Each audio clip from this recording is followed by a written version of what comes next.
আসসালামু আলাইকুম ওয়া রাহমাতুল্লাহি ওয়া বারাকাতুহু। আজকে একটি ডিফারেন্স আলোচনা করব আপনাদের সাথে।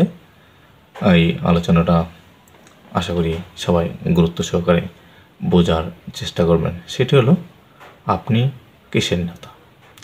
আপনি যদি বাংলাদেশ জাতীয়তাবাদী বিএনপির নেতা হয়ে থাকেন বা হতে চান, অবশ্যই আপনাকে জনগণের সাথে সম্পৃক্ততা থাকতে হবে।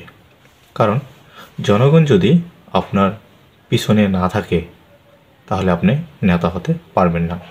অতএব নেতার বৈশিষ্ট্য হলো গ্রামগঞ্জে থেকে শুরু করে শহর থানা যাই হোক না কেন সবার সাথে ভালো সম্পর্ক বজায় রাখা।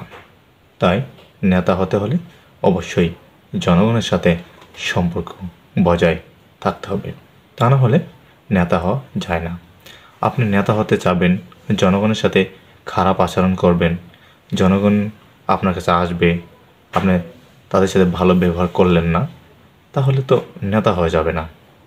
আর নেতা যদি হয়েও যান তাহলে অবশ্যই জনগণের সাথে ভালো সম্পর্ক রাখতে হবে। জনগণের সাথে যদি ভালো সম্পর্ক না রাখেন তাহলে ঊর্ধ্বতম যে হাইকমান্ড রয়েছে দলের ভেতরে, তারা কিন্তু আপনাকে পছন্দ করবেন না।